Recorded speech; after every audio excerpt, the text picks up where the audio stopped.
As a follow-up to my last video, I had dozens of people in my comments, some happy and appreciative, other people not so happy because I said that I like to hire black people. I wanted to make a couple clarifications on my video that I'm not retracting anything I said. Instead, I'd like to double down because what I said, I specified in the video. You must be qualified and you must be impressive. But if you are both those things, qualified and impressive, being white will not give you a leg up and being black will not hold you back. I promise those things to be true. So if you're telling me in my inbox that it's racist, it's illegal for you not to hire the white people, really? You're telling me that I should hire unqualified white people just because they're white?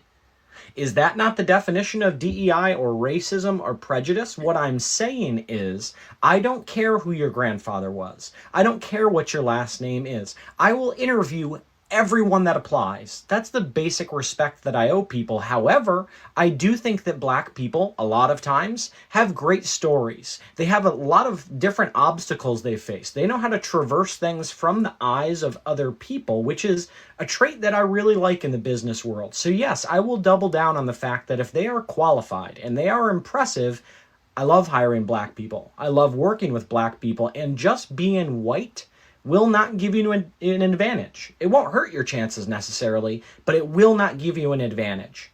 That's what equality means, and I stand by it.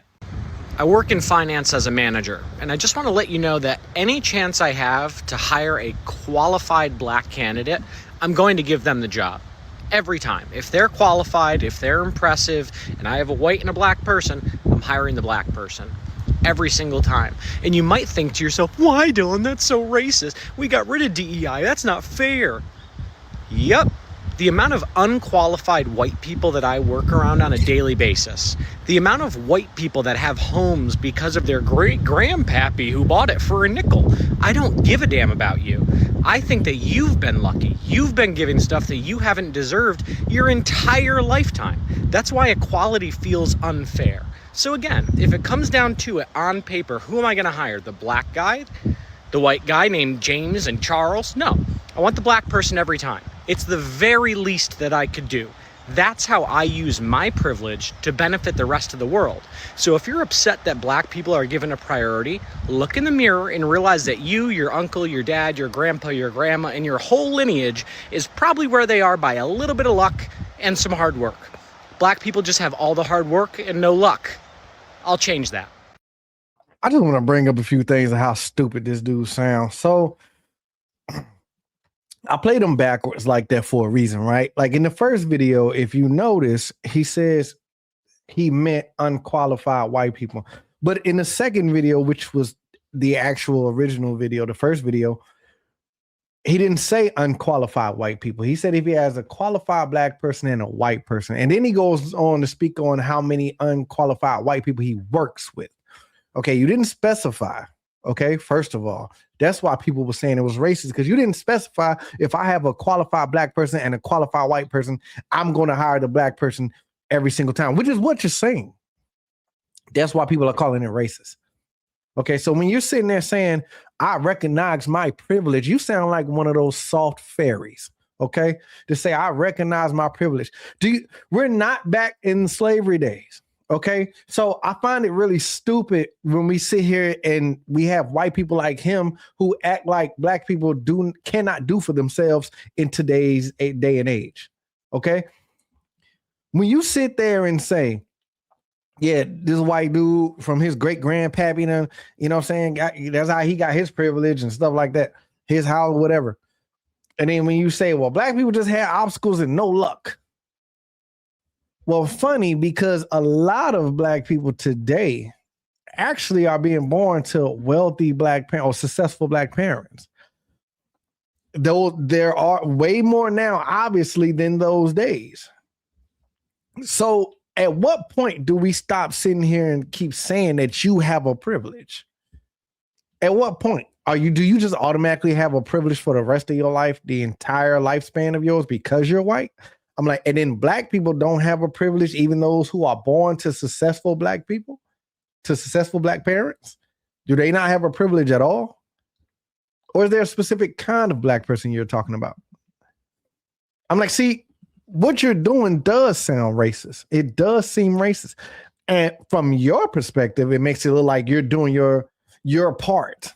Understand this, and I said this in another video. I don't know if white people understand like you understand that when black people get into their own communities and have conversations and you come up, they don't care about you. Like, okay, and they don't think you're doing this, doing that. It's still you're one of them. Still, I'm in the conversations. I'm telling you. This is what they say. For white people like him and white people that go out and try protesting with black people all day long and all that good stuff, you don't know the things that they say about you when you're not protesting for them or when you're not bowing down and kissing their feet. You don't know what they really think about you. You don't. You just think they're so helpless because they're black and what their ancestors have been through and what they go through. Now it's like you're just so apologetic as a white person. Like you apologize for your entire race. Like you're so full of apologies. And you think that doing your part, like you have those that think doing their part is going out and protesting. And it's like not knowing that once that protest is over, these black people don't care about you. Maybe even while you're marching with them, they're thinking, yeah, we got these stupid white people out here with us. Let's go. We need more of them. So we look bigger and we get taken serious. Like, and then ones like him who, I mean, I don't think all of them say this the way he said it. I think a lot of them just think it, but he decided to come out and say it. Well, that is a form of racism when you're sitting there saying, well, because of the color of their skin, I'm going to hire them first. I'm going to hire them over this white person. Because once again, like I said, you did not specify that it was unqualified white people that you were talking about. You just said a qualified black person and you said a white person. That's what you said. I was like, so, and because of what you said when you finished it, that leads everybody to believe, yes, you would, whether it was two qualified people or not, you are going to choose the black qualified person all the time. It doesn't matter whether that person is, you put in the words qualified or not.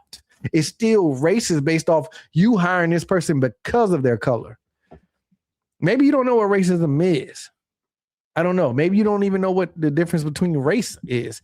I'm like, but to sit there and say, well, I'm doing my part as a white man to give this black, whether qualified or not, this black qualified person, because you want to say qualified, fine.